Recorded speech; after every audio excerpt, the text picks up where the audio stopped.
Colombianos, muy buenas tardes. Los saludo desde la Casa de Nariño. Estamos en el Centro de Seguimiento y Monitoreo del COVID-19. Me acompañan hoy para adelantar el Facebook Live el director de Planeación Nacional, Luis Alberto Rodríguez.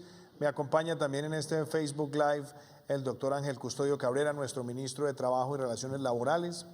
Una vez más empezamos este espacio agradeciéndole a tantos héroes que han hecho posible el aislamiento preventivo obligatorio y a tantas personas que trabajan por Colombia, a todo el personal de la salud, a todo el personal de las fuerzas militares y de policía, a todo el personal de los servicios públicos y esenciales, a todos aquellos que trabajan en los servicios de abastecimiento en todo el país y por supuesto también a todos los funcionarios públicos que trabajan intensamente por todos los colombianos. Hoy quisiera empezar este espacio antes de darle paso a las preguntas de los ciudadanos, hacer el resumen de algunas de las cifras más importantes que tenemos hoy con relación al COVID-19. Hoy se adelantaron en el país 5.652 pruebas y hoy hemos tenido casos positivos 279. Eso quiere decir que estuvimos no solamente por debajo del 10%, sino que también hemos registrado una cifra inclusive inferior al 10%. Tenemos también en el país un total de casos de 7.285. Algo muy importante, ya se han recuperado 1.666 personas recuperadas. Sigue en ascenso esa recuperación de los ciudadanos. Tenemos 475 personas hospitalizadas, 122 personas en unidades de cuidado intensivo. Tenemos 6.360 personas que están siendo atendidas en casa. Tenemos 107.000 personas, 107.317 para ser más precisos, que se han sometido a las pruebas y han resultado negativos, es decir, se han descartado. Hemos registrado el día de hoy 10 personas fallecidas y para esa familia siempre nuestra voz de aliento, de condolencia, de solidaridad. Tenemos en el mundo los casos registrados a hoy, 3.407.983. Hay casos activos 1.112.147. Tenemos recuperados ya más de 1 millón de personas, 1.070.330. Hay 50.000 personas en casos críticos, 50.843. Y el mundo registra a la fecha 242.270 personas fallecidas. Yo quería también compartirles hoy dos noticias importantes. El Fondo Monetario Internacional autorizó la línea de crédito para nuestro país, cercana a los 11.000 millones de dólares. Es un gran respaldo del organismo multilateral que hace parte también de una línea contingente que desde hace varios años teníamos habilitada con ese organismo. También hoy quisiera destacar que hemos recibido una importante donación de implementos médicos que las ha traído al país la firma Apple Macintosh. Ahí ha sido un aporte también de su presidente, el doctor Tim Cook, que ha enviado a nuestro país 75.000 máscaras N95. Tenemos también 100.000 máscaras quirúrgicas y tenemos además esta tecnología que son máscaras de protección que ellos han desarrollado y patentado, las tienen además con propiedad intelectual libre para ser desarrollados, se instalan fácilmente y tenemos 185.600. Estos materiales serán entregados en los próximos días por parte del Ministerio de Salud, según la distribución y las necesidades que tengamos en el territorio, pero queremos también destacar ese aporte que ha hecho el doctor Tim Cook a Colombia y el aporte que hace Apple a nuestro país. Vamos a darle entonces inicio a las preguntas de los ciudadanos, como ocurre en este Facebook Live, y voy a empezar con varias preguntas. Yo por eso he invitado también al ministro de Trabajo, invité al director de Planeación Nacional, porque hay muchas preguntas que hemos visto en redes y en distintos espacios que tienen que ver, por un lado, frente a la devolución del IVA, ingreso solidario, pero también preguntas que surjan de los trabajadores, sobre todo cuando el día de ayer estuvimos conmemorando el Día del Trabajo. Entonces voy a empezar por lo siguiente. Primera pregunta, aquí nos la manda Celina Ruedas Ballesteros. Ella pregunta, aparecía en el ingreso solidario pero no me ha llegado el mensaje. ¿Qué puedo hacer? Doctor Luis Alberto, ¿por qué no empezamos a contestar esa pregunta? Presidente, efectivamente es posible que como Celina hayan recibido, ya hayan verificado en la página web que fueron beneficiarios de ingreso solidario, pero no haya llegado. Vale la pena resaltar que dividimos en dos fases de ingreso solidario. Una primera de cerca de 1.1 millón de hogares que estaban bancarizados. El resto, 1.8 millones, poco más de 1.8 millones de hogares, para llegar a los 3 millones, están no bancarizados. A ellos llegaremos día tras día, antes del 11 de mayo. ¿Qué quiere decir no bancarizado? No bancarizado básicamente es que no tiene una cuenta bancaria, que no tiene un producto financiero, que puede que le vamos a llegar vía el teléfono celular o le vamos a llegar vía un corresponsal bancario o vía el Banco Agrario. Entonces, a ese grupo de 1.8 que no tiene un producto financiero, que también llegaremos, muchos de ellos trabajadores del sector informal o sector de servicios que está de alguna manera con menor actividad debido al COVID, efectivamente llegaremos antes del 11 de mayo. Estamos trabajando día y noche. Por ejemplo, hoy, presidente, ya tenemos cerca de 1.5 millones de hogares, de los cuales cerca de 400.000 son efectivamente no bancarizados, así como Celina, que no tiene una cuenta bancaria, pero que le llegará. Y le llegará vía alguno de los tres canales. Insisto, primero, los que tienen un teléfono celular y pueden tener DaviPlata, Nequi, Ahorra la Mano o Móvil. Segundo, los que llegaremos vía el Banco Agrario. Y tercero, los que usaremos otros canales diferentes, como son las alcaldías, como son las juntas de acción comunal, como son cualquier cantidad de organizaciones adicionales para llegar. Pero además hay otra cosa que es importante. Nosotros habíamos dicho, usted lo acaba de decir, 11 de mayo sería la meta que nosotros nos ponemos para hacer el primer giro, para llegarle a esos casi 3 millones de ciudadanos.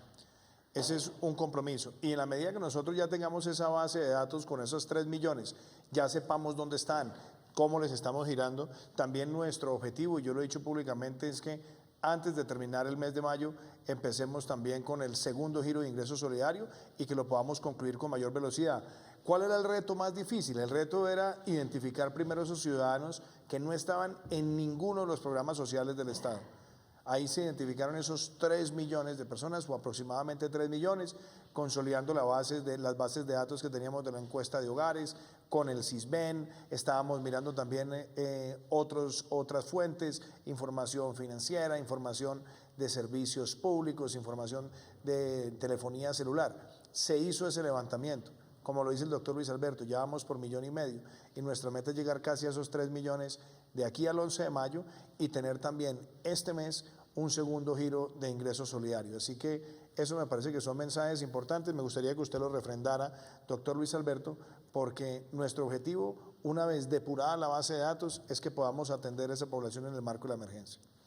Así es, presidente. Efectivamente, la tarea más dura es poder consolidar la información, pero no solo consolidar la información. Sabemos que no es un momento para pedir paciencia porque todos los hogares colombianos lo necesitan. Es por eso que se diseñó ese programa tal como lo pidió el presidente. Pero sí, un poquito explicamos para que la ciudadanía entienda.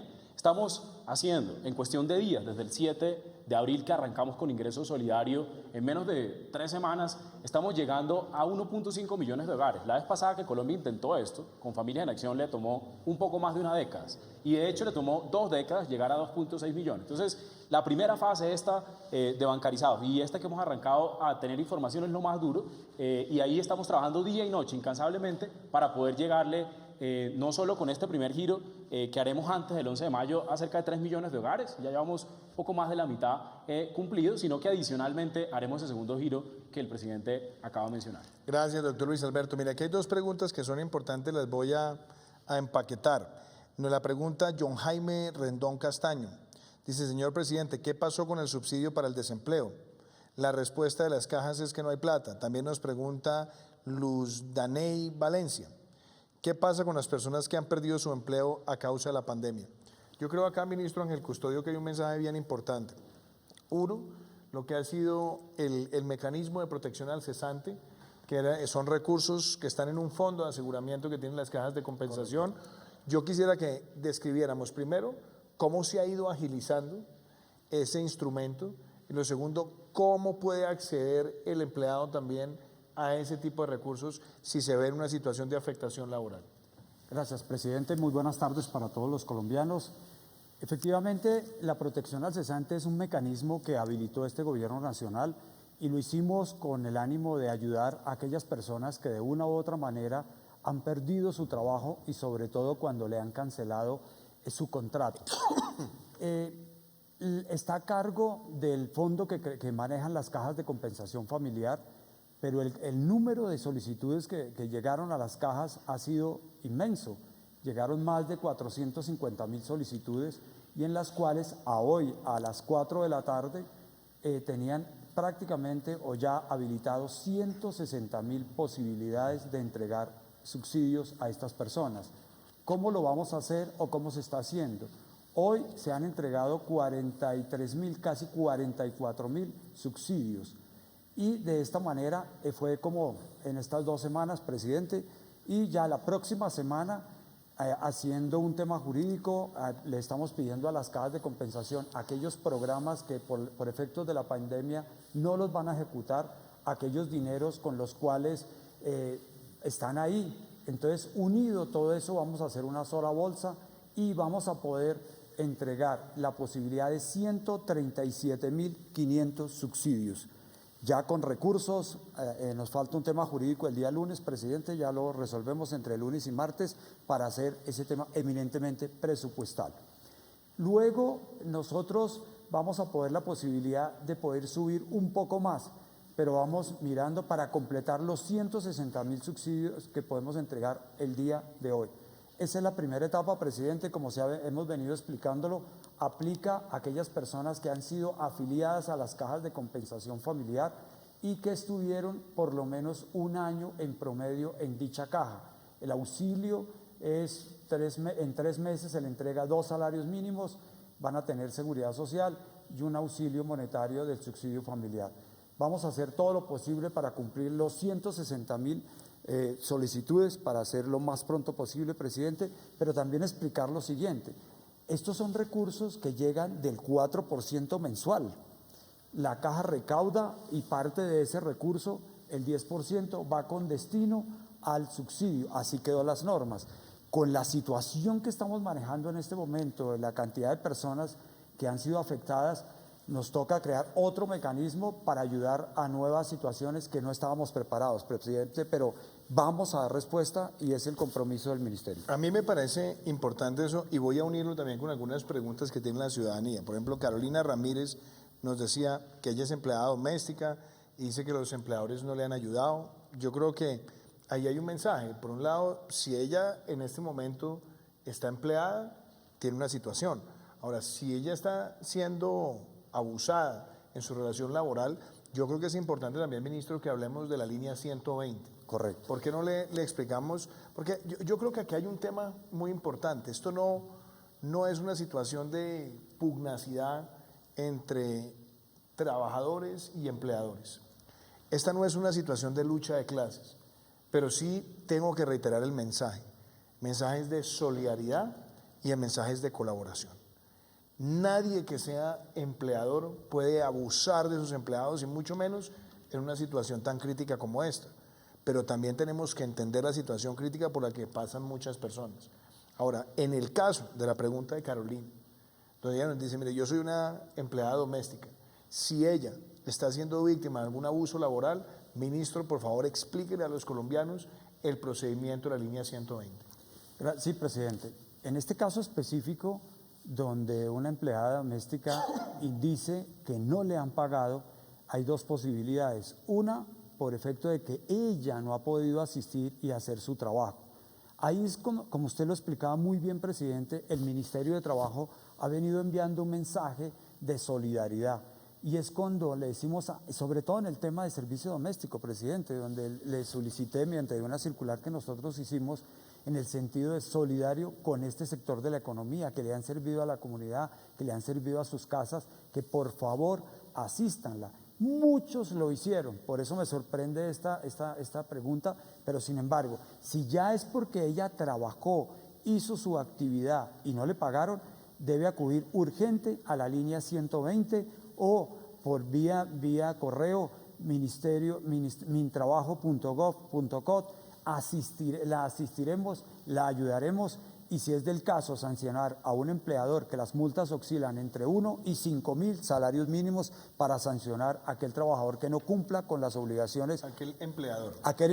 Discúlpeme, presidente. aquel empleador que no haya cumplido con sus obligaciones, como es la elemental de pagar los salarios. Entendemos, presidente, la situación económica de muchos empleadores, de muchas empresas, y ya más adelante hablaremos los motivos o las posibilidades que tienen para poder ayudar con sus nóminas, vía crédito u otras posibilidades. Entonces, agotado esto, si ya definitivamente no cumple con su obligación, sanciones monetarias de 1 a 5.000 salarios mínimos, presidente. Hay una pregunta importante que nos hace Irina María Sánchez Jiménez, ministro. Ella hace referencia al retiro de las cesantías. Ella dice, retiré cesantías de 6 años y dice que le hicieron un descuento. ¿Por qué no le explicamos a las personas, primero, cómo está habilitado hoy el retiro de cesantías? Que tiene varias connotaciones. Hoy se pueden hacer retiros de cesantías, que son, por supuesto, como lo dice su palabra, cuando se cesa el vínculo laboral. Si se pierde el vínculo laboral, uno acude por definición a ese instrumento, que es una especie de ahorro, de seguridad que tienen las personas cuando cesan la actividad laboral. También están permitidos los retiros para pagar matrículas, están también permitidos los retiros para los seguros educativos, están también permitidos los retiros para los temas de adquisición de vivienda y también para el tema de mejoramiento de vivienda. Pero en la coyuntura en la que estamos nosotros, que es la coyuntura de la emergencia sanitaria por cuenta de la pandemia del COVID-19, nosotros dimos una visión integral donde si hay alguien que se haya visto afectado en sus ingresos económicos por cuenta de la emergencia, puede también hacer un retiro parcial. Yo quisiera, ministro, que le explicáramos a los ciudadanos cómo puede proceder cuando tiene esa necesidad, hasta cuánto se puede retirar y cuál sería el vehículo para recibir esos recursos. Sí, presidente. Cuando una persona acude a manejar o a recuperar sus cesantías, las cesantías es un derecho de todos los trabajadores. ¿Cuándo los pueden retirar? En este momento, en 2 eventos. Uno, cuando le cancelan el contrato de trabajo, queda desvinculado. Ahí automáticamente va a donde las tiene ahorradas, o sea, en el fondo de cesantías, y en el caso de terminación del contrato, deben pagarle la totalidad de las cesantías que tienen ahorrados. Pero en el caso, como a lo habilitado, y usted muy bien lo explicaba, presidente, en este caso en el cual nosotros habilitamos la posibilidad de, fuera de los retiros que ya estaban por ley, educación, vivienda, salud y demás, y en este momento se permitió un retiro parcial de las cesantías, pero el retiro tenía la siguiente limitación: los meses que dura la pandemia, o sea, hasta el mes de mayo, proporcional a eso. La emergencia sanitaria. La emergencia sanitaria, sí, señor presidente. Sí, entonces, porque desafortunadamente la pandemia puede durar mucho más, pero la emergencia sanitaria hasta mayo 30. Hasta mayo 30 permite hacer ese retiro parcial. Ese retiro lo han hecho más o menos 50.000 personas y, repito, se haría proporcional a estos meses. Esas son las dos situaciones que hoy tenemos con las cesantías, y únicamente ese retiro parcial por efecto de la emergencia sanitaria únicamente lo entregaron los fondos de pensiones. El Fondo Nacional del Ahorro, dada su situación financiera de esta institución, donde todos los créditos hipotecarios son apalancados, titularizados y demás, entonces no se permitió ese retiro parcial de cesantías con el Fondo Nacional del Ahorro. Se le ofreció a sus ahorradores, a las personas que tienen las cesantías y que tienen créditos, la posibilidad de suspender las cuotas y de esa manera un alivio y caja para estos trabajadores, señor presidente. Ese es un mensaje importante, porque hay personas que nos han preguntado, bueno, ¿por qué la diferenciación? Y yo creo que la diferenciación es clara. El Fondo Nacional del Ahorro, aparte de ser un fondo de cesantías, también es un instrumento financiero que presta para vivienda. Y ahí se tomaron unas decisiones. Hay personas que tienen sus cesantías y al mismo tiempo tienen su programa de hipoteca, es decir, van pagando su vivienda con el financiamiento del Fondo Nacional del Ahorro, y se crearon periodos de gracia que pueden llegar hasta 6 meses. ¿Para qué? Para beneficiar a esas personas. En la connotación particular del Fondo Nacional del Ahorro y en su condición también de prestamista para vivienda, se dio también esa excepción. Aquí tengo 2 preguntas interesantes, o 3 preguntas de ingreso solidario. Jaime Moncada. El ingreso solidario se da una sola vez.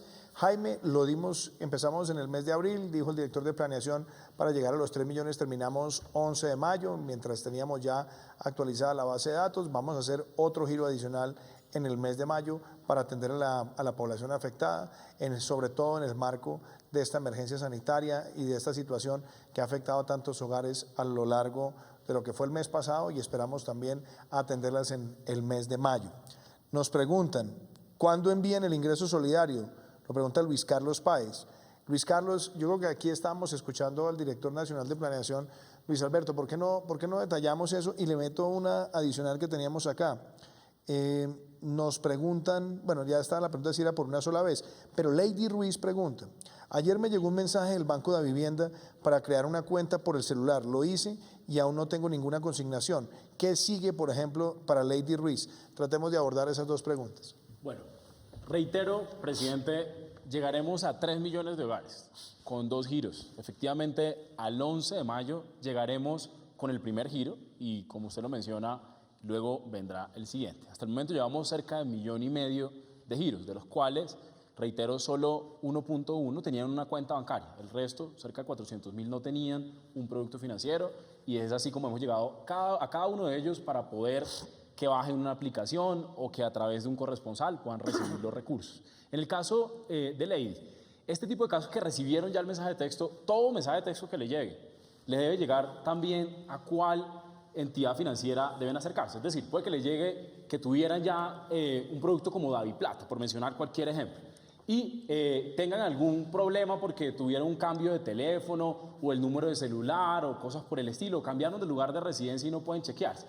Lady, si es el caso de Lady, pues puede llamar efectivamente a la institución financiera asociada, que en el caso de DaviPlata es Davivienda, el caso de Nequi, Ahorro la Mano es Bancolombia, y el caso de Movi también tiene teléfonos asociados. Entonces, básicamente, se acerca a su entidad financiera, que el mensaje de texto siempre le va a llegar, y eso es muy importante, presidente. También resalto eso. Hay personas, desafortunadamente, inescrupulosas, que han también enviado mensajes falsos. Por eso es muy importante que hagan el chequeo. Cuando les llega el mensaje, siempre va a llegar asociado a cuál entidad financiera está, y que llamen y verifiquen, por favor, con la entidad financiera, que no se pongan a proveer información a cualquier persona, a cualquier particular, porque eso desafortunadamente también hay que cuidarnos, y toda la ciudadanía hay que cuidarse de eso. Pero yo reitero, el compromiso es llegar el 11 de mayo a esos 3 millones de hogares, y voy a hacer claridad en cuáles son como los grandes grupos que hay. Un primero, que con la ayuda de las empresas de telefonía y un agradecimiento a los 9 operadores que han sido,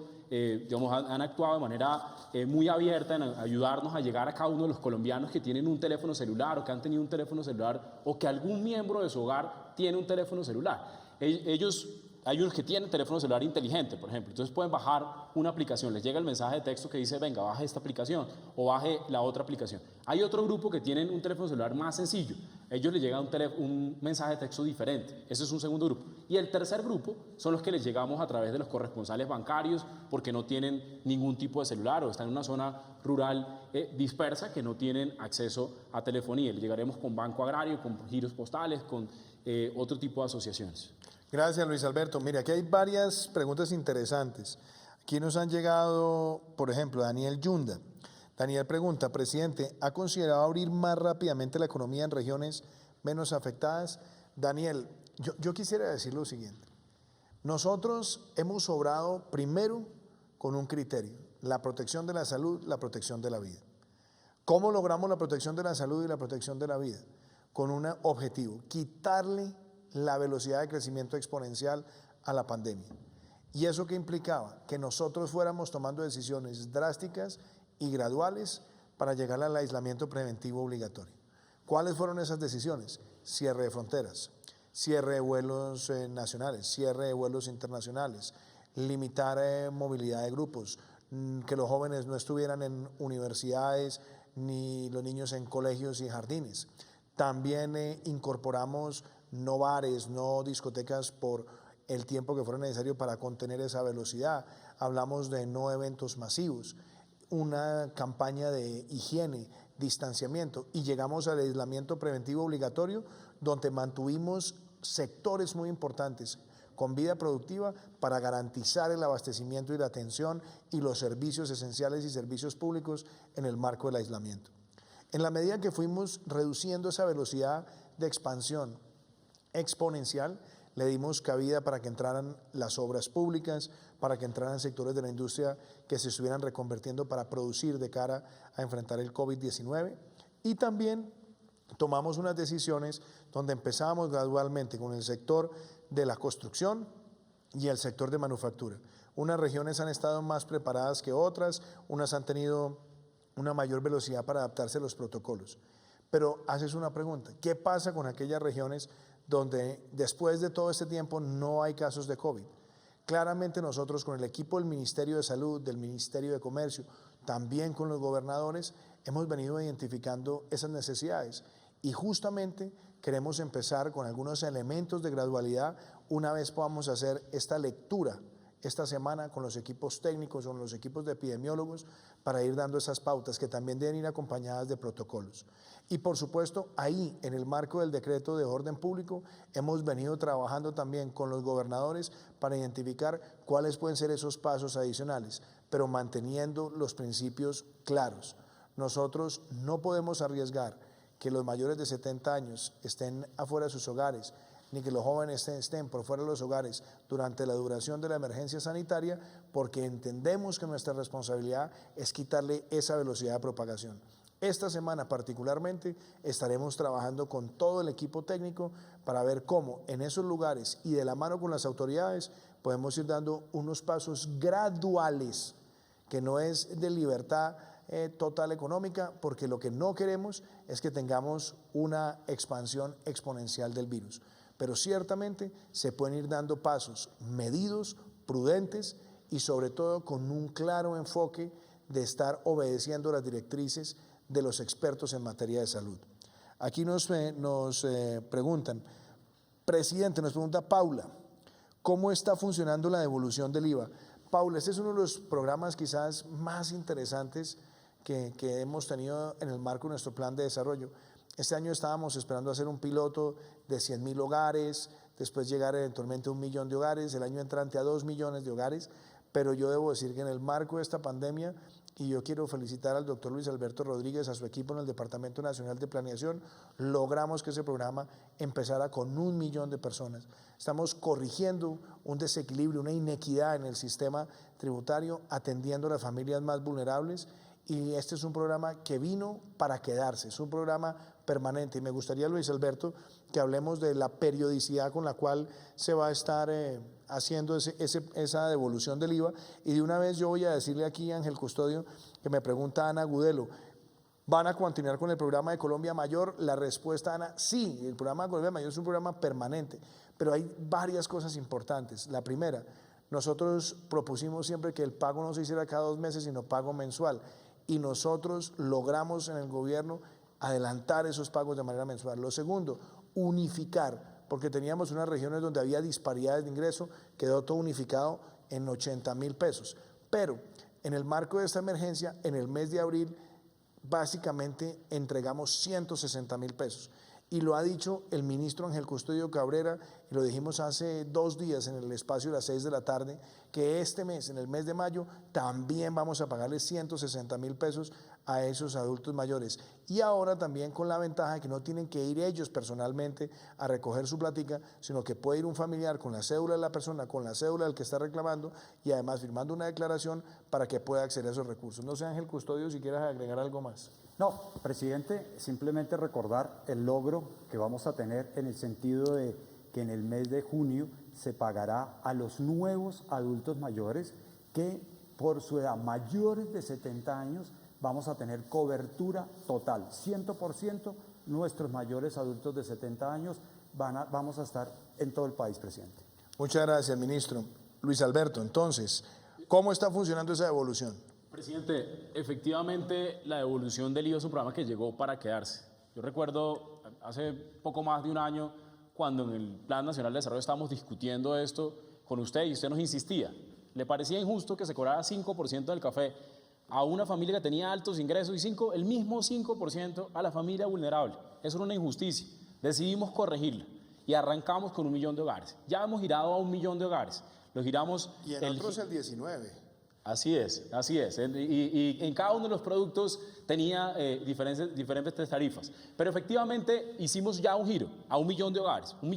Cerca de 4 millones de colombianos están permitiendo que efectivamente ya deshacer esa injusticia, eliminar, corregir esa injusticia que teníamos. Entonces hicimos el giro de marzo a abril, presidente, porque este giro es cada 2 meses. Hicimos el de marzo a abril, ahora vamos con el de mayo a junio, que lo vamos a hacer a partir de la próxima semana al mismo millón de hogares. Y usted decía una frase que era, la devolución del IVA llegó para quedarse. ¿Por qué? Porque efectivamente lo adelantamos por la pandemia. Pero devolverle a esos hogares ese IVA que les quitaban cada una de las tarifas, pues tiene que ser una cosa permanente. Llegó para quedarse. Cada 2 meses recibirán esos 75.000 pesos, que en promedio era lo que les quitaba el IVA a esos hogares vulnerables. Ya vamos a arrancar a hacerlo. Una solicitud, hicimos ya el 1 millón de giros, presidente, pero invitamos a cerca de 90.000 colombianos que todavía no los han retirado, sobre todo los que se hicieron vía Efecti. Hay cerca de 90.000 colombianos que de ese 1 millón que ya se miró los primeros 75.000 de marzo, abril, pero no han retirado todavía. Ya a partir de la próxima semana arrancamos con el giro de mayo, junio. Usted nos pedía que no lo hiciéramos en junio como estaba planificado, sino que lo adelantáramos, será mayo, junio, y así le llegará cada 2 meses a 1 millón de hogares. Vale la pena recordar, presidente, que nosotros tenemos planeado el otro año incrementar el número de familias, porque más familias se merecen que se le corrija ese número esa injusticia que era pagar el IVA, pero inicialmente hemos arrancado en tiempo récord. Debo decirlo que fue Esa injusticia para los más vulnerables. Así es una injusticia para los más vulnerables. Pues, por supuesto, hay hogares, como es el caso de algunos que tienen un trabajo estable, que tienen un ingreso estable y un ingreso alto, que está bien que lo paguen, Lo que era injusto era el ejemplo que usted pone de 19%, por ejemplo, en la prenda de vestir, el uniforme que una familia vulnerable compraba para su hijo fuera al colegio. Ese 19% pagaba por eso. Está bien que lo pague una familia que tiene un ingreso alto, etcétera, pero una familia vulnerable era injusto que pagara el mismo 19%. Corrigiendo eso es precisamente lo que intenta hacer la devolución del IVA, y invitamos a que visiten la página de devolucioniva.dnp.gov.co a esos 90.000 hogares, sobre todo, que todavía no han retirado y que ya se les ha comunicado, ya les han llegado mensajes de texto, pero que no se han acercado al efectivo más cercano que tienen en la ciudad a retirarlo. Y ministro Ángel Custodio, hay otra pregunta que es recurrente que me han hecho muchos ciudadanos, y es, bueno, ¿cómo va a operar durante este mes y el próximo mes el tema correspondiente a la no contribución pensional? Que eso se diseñó para ayudarle al trabajador, se diseñó también para ayudarle al empleador. ¿Por qué no hacemos esa descripción de cómo va a operar esa medida donde en el marco de la emergencia no pagamos esa contribución para poder tener un beneficio de caja en las familias colombianas? Sí, efectivamente, presidente, con el decreto 558 se logró aliviar la caja de las empresas y obviamente el ingreso del trabajador. ¿En qué consiste esto? Básicamente, hoy, por norma, el empleador paga el 12% y el trabajador el 4%. Esto sumado da 16%. ¿Qué hicimos? Se alivia de la siguiente manera. Los pagos, la obligación de pagar en el mes de abril, esto se cancela en el mes de mayo. De igual manera, el pago de mayo, que se cancela en el mes de junio, se suspende 8 semanas. Y de esta manera, ¿cuánto pagan los dos? 3%. Esto es optativo por parte del empleador. O sea, se están aliviando el 13%. Ese 3%, ¿cómo lo pagan? Uno, el empleador 2.25% y el trabajador 0.75%, del 16 al 3%. Y de igual manera el trabajador independiente, presidente, que él paga la totalidad, el 16%. Aquí va a contribuir con el 3%. Se suspenden estos 2 meses esos aportes. La gente, esto salió hace 10 días, y mucha gente nos estaba escribiendo diciendo que esto no iba a arrancar, que iban a pagar al PILA y no podían. Efectivamente, con el decreto 6, con la resolución 686 del Ministerio de Salud, se aclaró cómo debe pagar en el PILA. Entonces es primero optativo en el siguiente sentido, y aquellas otras erogaciones que tenían que pagar muchos trabajadores, me refiero a aquella contribución solidaria en pensión, estos 2 meses, eso también se suspende. Entonces, solamente el trabajador pagará el 3%, no importa sus ingresos. Y otra cosa, presidente, que también vale la pena recordar, en las normas tributarias que se aprobaron el año pasado, se autorizó a la UGPP, o sea, la unidad que controla el recaudo de pensiones y demás, para aquellas personas que tenían atrasadas esas contribuciones, tenían la opción de no pagar intereses entre el 70 y 80%, lo cual le permite ponerse al día. Igual hasta el día marzo, a partir del día marzo, si se atrasan y demás, y mientras dura la pandemia, también se suspende el cobro de intereses. Presidente, de esa manera un bonito detalle para los trabajadores y empleadores del país. Gracias, ministro. Aquí me pregunta Vivian, yo sé que ya el tiempo se nos está acabando, me pregunta, ¿los alcaldes de las ciudades pueden tomar medidas para abrir comercios? Vivian, lo que nosotros hemos tratado es primero de unificar la mayor cantidad de medidas para proteger la salud y la vida. Por eso nosotros tenemos la declaratoria de emergencia sanitaria, por eso también tenemos el decreto de orden público que fija las excepciones durante el aislamiento preventivo obligatorio y claramente nosotros hemos sido claros. El sector quizás que tiene más complejidades es el sector del comercio. Ahora, hoy en día, y desde que decretamos el aislamiento preventivo obligatorio, hemos tenido, por ejemplo, restaurantes, pero con domicilios, con venta electrónica. También nosotros hemos tenido establecimientos bancarios, obviamente con protocolos y restricciones, hemos tenido farmacias, hemos tenido otra serie de servicios. Y lo que nosotros estamos buscando es establecer esos lineamientos claros. ¿Cómo? Esos lineamientos tienen que considerar primero que cuando se mira la apertura de un sector, entendamos también el impacto que tiene en la movilidad. En algunos lugares, obviamente, lo que no queremos es que se genere una especie de aglutinación que termine propagando el virus en el transporte masivo y por eso hemos limitado que ningún transporte masivo debe operar con más del 35% de su capacidad.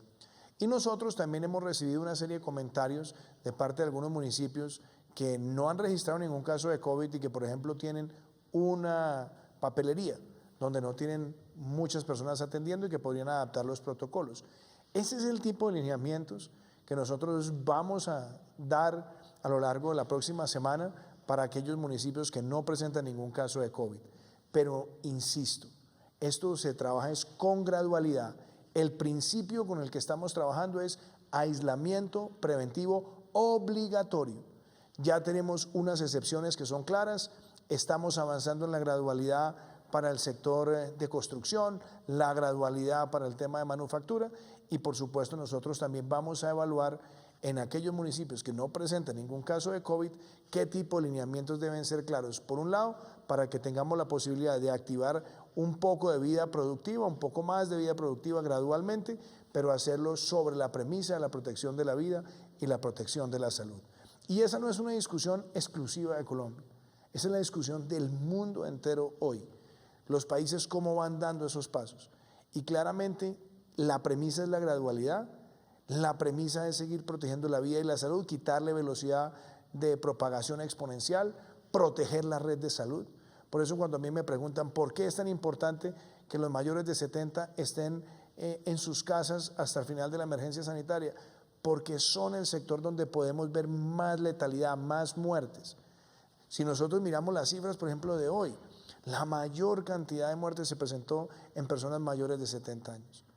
Y esto implica que en la medida que nosotros los protejamos, sabemos que esto es incómodo, doloroso, mortificante si se quiere estar tanto tiempo en casa, pero lo estamos haciendo es para protegerlos a ellos. Y por otro lado, cuando me preguntan por qué los jóvenes no en las universidades, los niños no en los colegios, porque en estos momentos donde nosotros tenemos que quitarle velocidad de crecimiento exponencial, sabemos que los jóvenes y niños pueden ser vectores de contagio. No hay mucha letalidad en esos sectores de la población, aunque se han visto casos, y también debemos tener claro que pueden llevar el virus a muchos lugares. Por eso el esfuerzo de mantener esas premisas es importante. Y cuando hablamos de recuperación de vida productiva, el ingrediente fundamental es la gradualidad, la responsabilidad. Nosotros estamos tomando nuestras decisiones con el equipo del Ministerio de Salud, del Instituto Nacional de Salud y viendo el comportamiento de muchos indicadores. La tasa de reproducción del virus, por supuesto. Estamos también mirando cómo se comportan las unidades de cuidado intensivo. Tenemos hoy alrededor de 122 personas en unidades de cuidado intensivo en el territorio. Voy a ser preciso aquí con la cifra que se las había compartido hace un rato. Teníamos, si no me falla la memoria, en total 122 personas en unidades de cuidado intensivo y tenemos en este momento una disponibilidad de unidades de cuidado intensivo que supera las 2.800 única y exclusivamente para COVID. Es decir, tenemos una capacidad que está bastante robusta en este momento para atender. Eso no quiere decir que no estemos monitoreando día a día cómo se comporta ese indicador. También frente al número de pruebas que se practican, cuántas son positivas. Yo creo que hoy mostramos que estamos por debajo del 10%, sustancialmente por debajo, pero también es importante que todos sepamos que en la medida en la que se vayan a hacer más pruebas, seguramente nos vamos a encontrar con más casos positivos. Y algo que es muy importante, en la medida que vayamos haciendo más pruebas en conglomerados, por ejemplo, cuando se hacen en algunos centros penitenciarios donde ya se ha identificado que hay contagios, seguramente también nos van a aparecer más positivos. Pero por eso es muy importante que todo esto lo decantemos para la toma de decisión. Y sí, nosotros estaremos mirando con mucho detalle y trabajando con los distintos gobernadores y con los distintos alcaldes para aquellos municipios que no han presentado ningún caso de COVID, cuáles pueden ser esas medidas de pronto graduales, adicionales, en las que se pueda profundizar.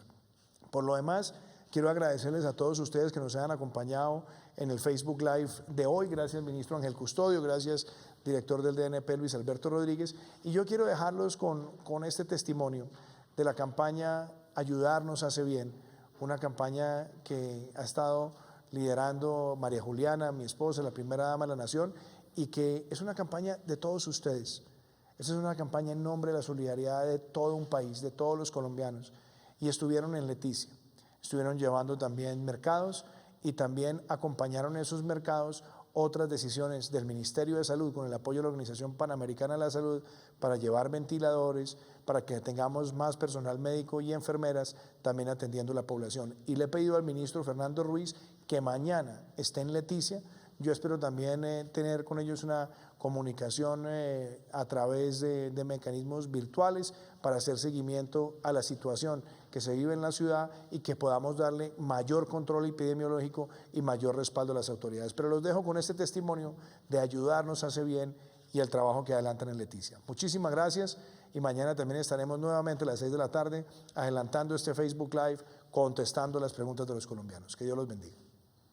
Piloto de la aeronave y toda la tripulación, les brindamos un cordial saludo de bienvenida a bordo de nuestro vuelo con destino al Amazonas. Nuestros pilotos, a pesar de las adversidades, el mal tiempo, las constituciones complejas de las pistas, hacen la tarea con seguridad y pueden llevar esas ayudas importantes.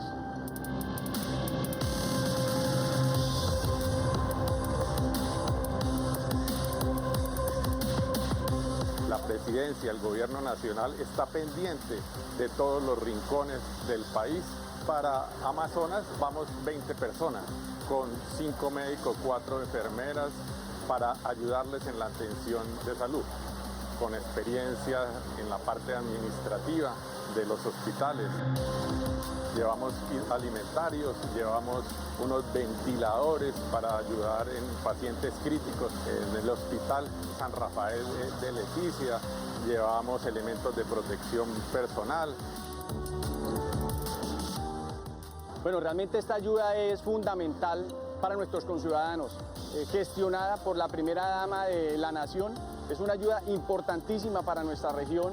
Usted no se imagina la alegría de cada una de esas personas cuando se toca la puerta y les hace uno la entrega de los mercados. Quiero dar un especial agradecimiento a todos los colombianos por sus donaciones y gracias a la primera dama por esa campaña que viene liderando. Ayudar nos hace bien. Muchísimas gracias al Gobierno Nacional. Estaremos eternamente agradecidos por toda la gestión.